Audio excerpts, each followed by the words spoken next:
There is a dangerous misconception about saints. We tend to think of them as soft, gentle figures, frozen in stained glass, or printed on prayer cards. We imagine that meeting one would be a comforting, polite experience.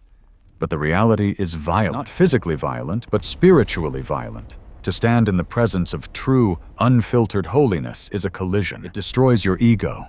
It shatters your excuses. It exposes the parts of yourself you've been trying to hide. The people you are about to hear about didn't just meet a celebrity. They walked into a force field of divine love that completely rewired their existence. We aren't talking about legends from the Middle Ages. We are talking about modern people. A suburban mother, a hardened convict in solitary confinement, and a young volunteer who stood face to face with one of the most powerful spiritual forces of the 20th century. Mother Teresa. And what happened to them proves that the veil between heaven and earth is much thinner than we dare to admit. Let's start with Donna Marie Cooper O'Boyle. She wasn't looking for a miracle. She was just a mother on a trip to Washington, D.C. She had admired Mother Teresa from a distance, the way we admire historical figures. But the idea of actually interacting with her seemed impossible. It started with a hunch. A suggestion from her spiritual director to visit the missionaries of Charity Convent. When she walked into that building, the gift of peace home, the atmosphere wasn't just quiet. It was heavy. There was a density to the air. You know that feeling when you walk into a room and you can tell something important just happened? It was like that, but permanent. The sisters were moving with a deliberate tenderness, caring for the sick and dying with a reverence that made the simple act of wiping a brow look like a liturgy. Then came the whisper. A sister mentioned casually, almost as an afterthought, that Mother Teresa was actually in the building. She might be at Mass the next morning. Donna Marie froze. The excitement was there. Sure, but it was instantly strangled by a feeling of unworthiness. She thought, who am I to take up space here?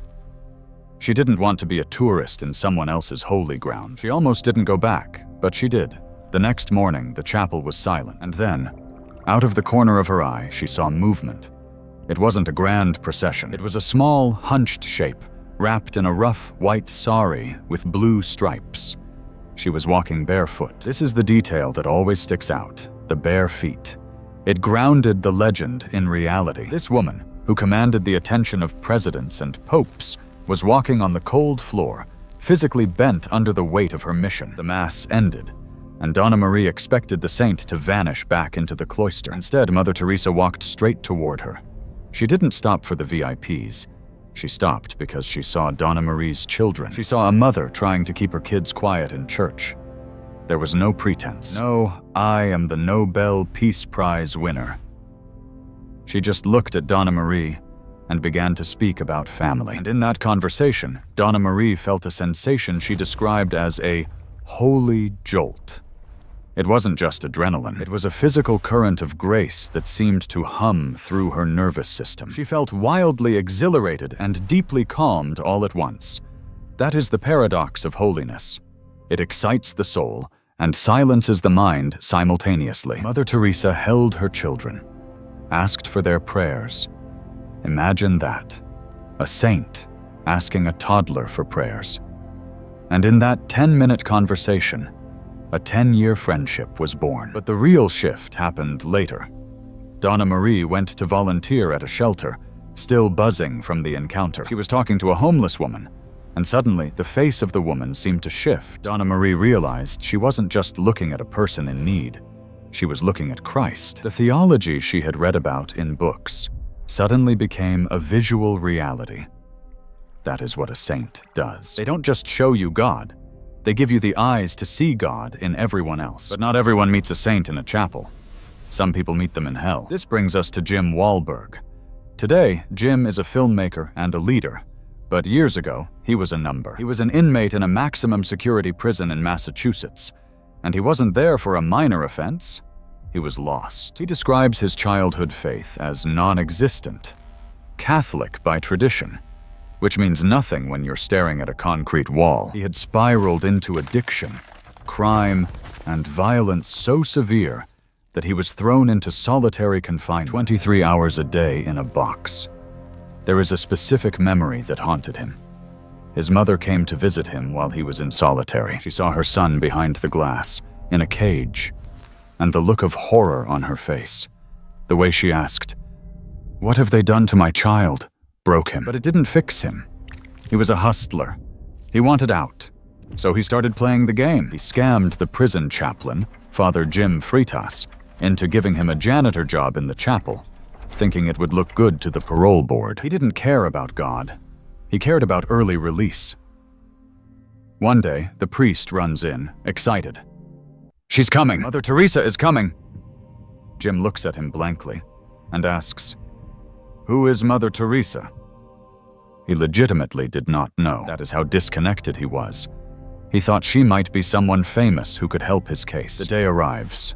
The prison gym is packed with 800 convicts, men who have seen and done unspeakable things. The cardinal is there, and he points Mother Teresa to a velvet chair, a throne, really, set up on the altar. And this is the moment the air left the room. She looked at the fancy chair, looked at the cardinal, and shook her head. She walked past the throne and knelt down on the scuffed, dirty floor of the prison gym. Jim Wahlberg watched this. He had spent his life around men posturing for power, trying to be the big dog. And here was this tiny woman dismantling the entire hierarchy of power with one knee on the ground. It disarmed him completely. Then she stood up to speak. Jim describes a psychological phenomenon that is hard to explain but impossible to deny. He says the other 799 men just evaporated. The walls dissolved. It was just him and her. She didn't give a speech about prison reform. She didn't talk about politics. She looked into the crowd and said, "God loves you. You are more than your crimes. Jesus died for you." Jim had grown up thinking of God as a celestial cop waiting to punish him. God is going to get you, was the theology of his youth. But this woman was telling him that the creator of the universe was in love with him. It pierced the armor he had spent decades building. He realized later that she wasn't speaking to a crowd. She was speaking to his starving soul. The hustler died in that gym. The addict began to fade. He went straight to the priest and said, "I need to be confirmed." He entered the church inside a maximum security prison. It wasn't a straight line to perfection. He struggled. He fell. He got back up. But the encounter was the anchor. He is convinced today that God sent a saint into a prison specifically for him. Finally, we have to talk about the slow burn. Sometimes the encounter isn't a flash of lightning. It's an education in the trenches. Susie Lloyd was 21 years old. She wanted to do something radical, so she flew to Calcutta to volunteer. She walked up to the door and offered hands to serve and a heart to love. It sounds poetic, but the reality was grueling. She was assigned to the home for the dying. This wasn't a sanitized hospital. This was a place where volunteers pulled people out of the gutters, people whose bodies were literally rotting, people who had been walked over by thousands of commuters. Susie was thrown into the deep end, cleaning infected wounds, washing bodies, feeding people who were too weak to swallow. It was sensory overload. The smells, the heat, the suffering. But in the middle of this objective misery, she found an inexplicable joy. She spent 11 years in Mother Teresa's orbit. She watched her, and she noticed something that seems to be the secret of every great saint: the tunnel vision of love. When Mother Teresa was talking to you, the rest of the world ceased to exist. Susie said, "I felt like I was the most important person in the world to her." It didn't matter if you were a donor writing $1 million check or a volunteer scrubbing the floor. You got the full force of her attention because she wasn't looking at you. She was looking for Jesus inside of you. One day, a patient Susie had been nursing passed away. The grief hit her hard. She felt like a failure. Mother Teresa found her in that moment of despair. She didn't offer a cliché like, "He's in a better place." She walked over, helped Susie close the man's eyes, and folded his hands with immense dignity. Then she looked Susie dead in the eye and said, "You have received many graces for this." Stop and think about that sentence. You have received many graces. She reframed the trauma of death as a spiritual gift. She taught Susie that staying with someone in their final darkness is not a failure. It is a high liturgy. It is the ultimate act of love. Susie learned that holiness isn't about floating above the mess. It's about diving right into the middle of the mess and finding God there. So, what do we do with these three stories? We have the suburban mom, the prisoner, and the volunteer. The common thread isn't the saint herself. It's what she represented. In every single case, the encounter stripped away the noise. It forced the person to look at themselves and realize that they were loved. Wildly, irrationally loved by God. The scary thing about these stories is that they remove our excuses. We like to think saints are a different species, superhumans who don't struggle. But Jim saw her old sweater. Donna Marie saw her bare, callous feet. Susie saw her exhaustion. They saw a human being who simply decided every single morning to get out of the way and let God work. That is terrifying, because it means you can do it too.